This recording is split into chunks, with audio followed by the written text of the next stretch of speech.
Hey, okay, Bridget Gibbs here again, and I just wanted to talk to you about the Bandha locks. So we have 5 different things that we focus on in Ashtanga practice.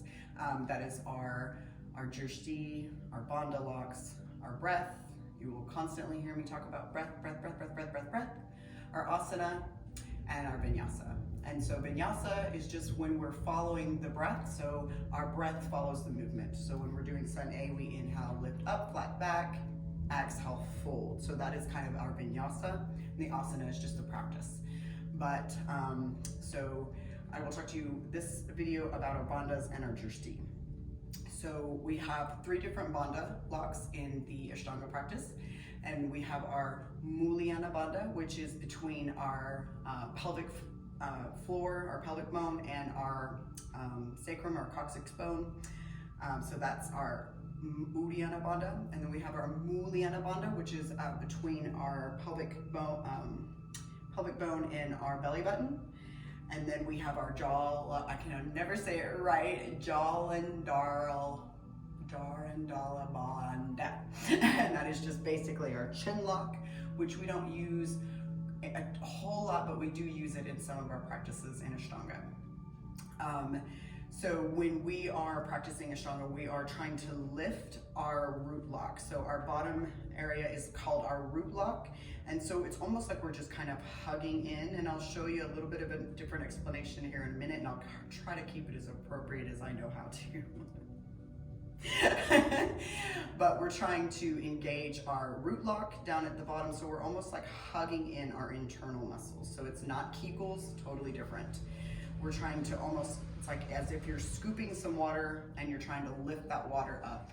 And so you can kind of just practice it as you're sitting, and that's called your root lock.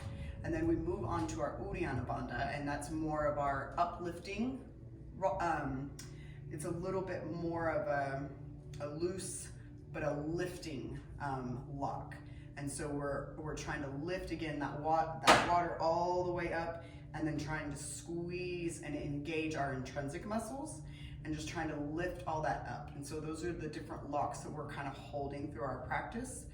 And then of course our last one is just kind of coming out, and we're taking the chin down to our collarbone and just squeezing that chin down. But again, we don't use that lock a ton in our practice. And so if you'll stand up with me, I would like for you to kind of learn how this feels, and then we'll also do it laying down as well. So coming to a standing position, I like to tell people to take their thumbs inside their belly button, and then just kind of make a, just take your fingers together. And then right there above your pubic bone, there's a muscle there. So really try to engage that muscle. So really squeeze that muscle. And then imagine down here that you're trying to lift some water. So it's almost like we're lifting water from our root lock and taking that water all the way up to our Mulyana Bandha. And then lifting and squeezing that water up even higher. And then imagine, I don't know a better way to explain it, but every time I explain it this way, everybody gets it. So I'm gonna stay with it. But it's like you have a straw in your butthole and you're trying to suck a chocolate shake through that straw. So you're really lifting, but your butt cheeks are not engaging, but you're lifting and trying to engage all that chocolate shake all the way up. And we keep lifting, and we kind of squeeze all that in and kind of hug our midline, and that's what we're trying to engage. Those are our different pelvic locks, or our different bandha locks that we do in our practice. Another thing is our drishti. So you'll constantly hear me talk about your gazing point, which is your drishti. So your drishti, so especially if you're doing a balancing posture, I always tell my students, pick a spot somewhere in the room that's not gonna move, and try to focus on that. Really what we're trying to do is we're trying to look down the bridge of our nose, just very, very softly, and just find something that's not moving, especially when we're doing a balanced posture. But all through the practice, we're trying to take our gazing point down the bridge of our nose, but do it very softly, not like you're going cross-eyed. And so we're just literally looking down the silhouette of our nose.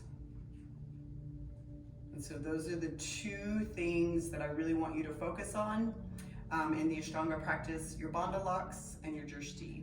So I hope these are helpful to you. Any questions, comment below.